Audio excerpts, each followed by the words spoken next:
This podcast is produced by Outcomes Rocket, your healthcare exclusive digital marketing agency.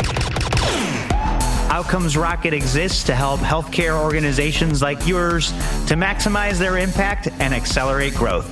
Visit outcomesrocket.com or text us at 312-224-9945.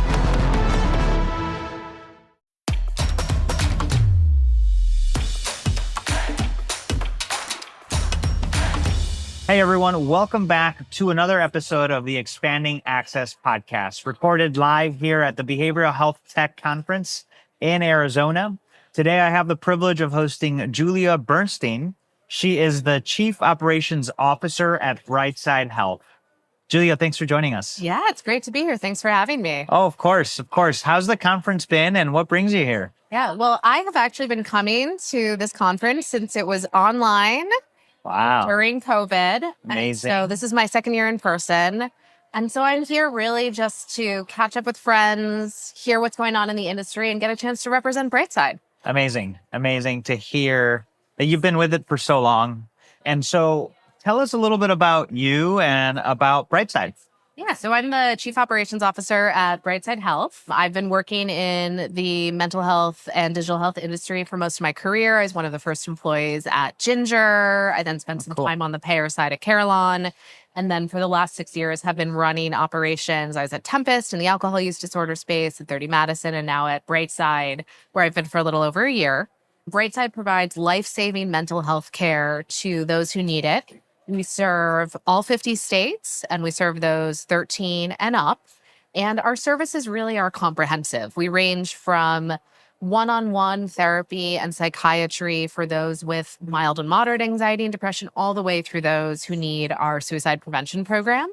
And we recently acquired a company called Lion Rock Recovery, which is one of the early pioneers of virtual-based IOP for substance use disorder. So with that acquisition, we've been able to start providing an IOP level of care for folks with SUD, primarily alcohol use disorder. And we're really looking to expand that service pool so that we can really be that comprehensive life-saving mental health provider that's doing the hard work in our industry. That's great. And can you tell me, what is IOP, just so that I know? Sure. Sorry, too many acronyms. I've been doing this for way too long.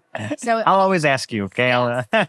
So IOP is an intensive outpatient Got it. program. Got it. And it's a level of care where folks go through 9 hours of group care and some one-on-one therapy and potentially psychiatry over the course of 8 to 12 weeks. And it's amazing. A really great program for folks who are looking for a step down from an inpatient program or a step up from one-on-one.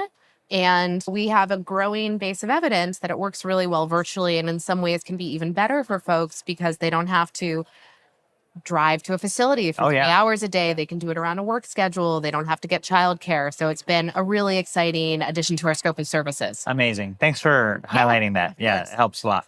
And so what we want to do is really learn more. So how do you scale and keep operations running smoothly while ensuring high quality care reaches more underserved communities? Yeah, so we're really asking the questions that keep me up at night. But for me, I think about it in two pools, which is how do I scale internally? And then what do I need to be thinking about externally and from a growth perspective? So internally, like most startups, we started out with duct tape and bubble gum and way too many Google Sheets. And so we've been in a very fortunate position a few years into this to be at a position where we now have a really good set of processes for most of what we're doing from a core perspective. And so I'm constantly looking at what's going to break next and how do I think about building, buying, or partnering, whether it's bringing in some of these new generative AI tools, whether it's thinking about building some really great features in with my product data and engineering teams, whether it's thinking about changing my model operationally. And so I'm really focused on how do I look around corners? How do I use my metrics? How do I do early warning systems so that nothing breaks, or when it starts to fray, we've already got a solution in place. So that's the internal scale challenge. And then externally, as I think about our growth, we've got a really fortunate position in where we're what I call payer agnostic. So we have a cash pay program. That's where we started. We take commercial, we take MA and traditional Medicare, and we now have our first Medicaid clients. We're also expanding into teens. We're now in 22 states there. We're expanding into the SUD population. So as we move into each of these different populations, I'm constantly thinking about, how do I need to change my operations? What do I need to do differently? Do I need to switch my customer service team to much more of a text-based program for teens who we know are on much more of a mobile phone program? As we move into some of these other populations, do I need to strengthen my care coordination and care navigation because we're dealing with folks who are coming in from outpatient services or even from an ED? And then how do I really think about tying everything I'm doing back to the broader system of behavioral health care, whether it's referrals in or having places to send people when they're not a fit for our platform? That's great. A very comprehensive view that starts from the inside and optimizing and then looks to the outside for scaling. Yeah. Love that. Love that. Yeah. And so Brightside Health now offers care for teens, as you shared. Could you share why it was important for Brightside Health to treat younger patients and how the company supports caregivers of teens? Yeah. So when Brad and Mimi and Jeremy, our co-founders, started Brightside, the goal was always to get care to people who were underserved and to make sure that everyone was able to live their best life with our platform. And so as we looked around, I think like everyone else, we've seen the growing statistics on the teen mental health crisis, as well as the inability to access not only care, but quality care. Yeah. We also have a lot of parents on our platform. I've got slightly younger kids. And I think we're all experiencing firsthand not only the challenges that we see our kids seeing, but even just what we're experiencing as parents. And we didn't need the Surgeon General to tell us that parents are struggling, although it's a good reminder that we need to think about the whole family. Totally. We launched our teen program earlier this year. We're now in about 22 states. And one of the things that we did as we launched the program was we really tried to be thoughtful about what it would mean to build a teen program that incorporated a lot of the things that had really driven Brightside's quality in our adult care. So our clinical decision support tooling and our use of data when it came to better prescribing, building our therapy protocols around the unified protocol, and just really being thoughtful to make sure that the offering we put in the market was something we were proud of. And I think we really are. And now as we grow it into different states, we're thinking more about the second half of your question, which is, what do the supporters of the teen need? Is it access to care themselves? Is it resources? Is it an ability to do a session with their teen? And so that's really the next thing for us, is really thinking about, how do we serve the teen? And then how do we serve the family that supports the teen?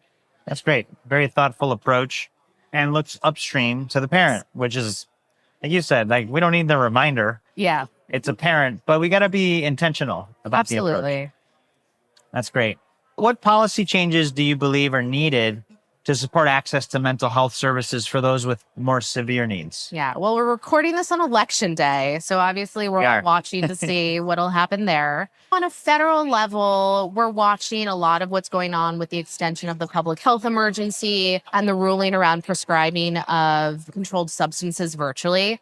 Brightside actually doesn't prescribe controlled substances, but we think that legislation is a bellwether of the industry's embrace of telehealth as an ongoing and vital part of how we deliver care. So we're very much watching that. We also do believe that everyone, again, should have access to life-saving treatment, whether it's treatment we provide or whether it's things like medication-assisted treatment that some of our peer telehealth companies provide. So that's one of the big things we're watching on the federal side. We're also watching some of the new codes for things like digital therapeutics. Personally, I'm an operator.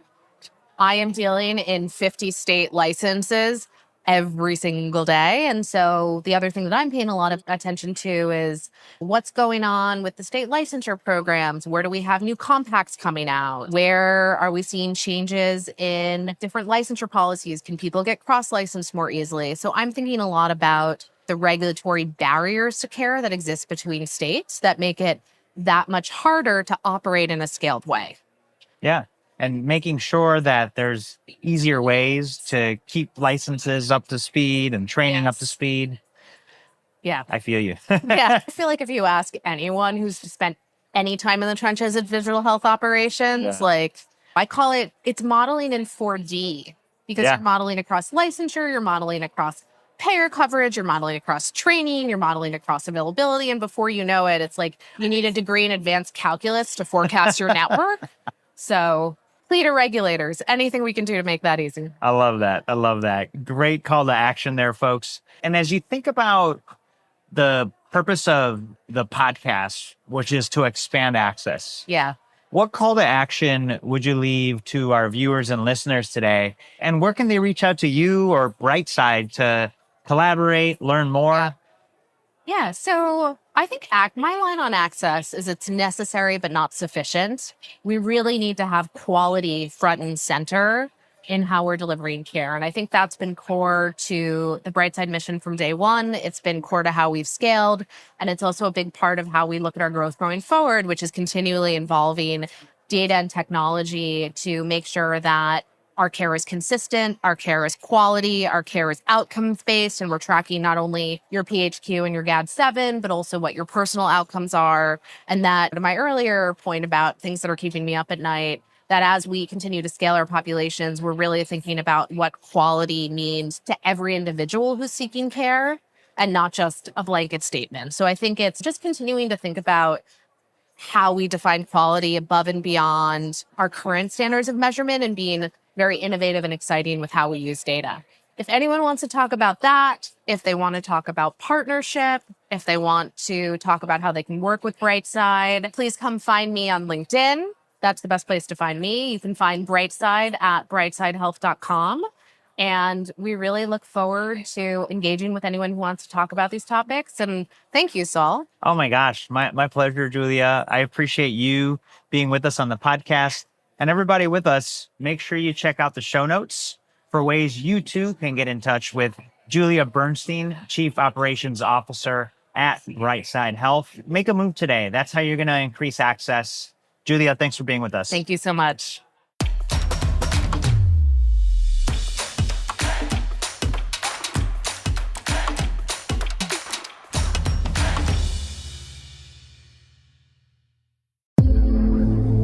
This podcast is produced by Outcomes Rocket, your healthcare exclusive digital marketing agency.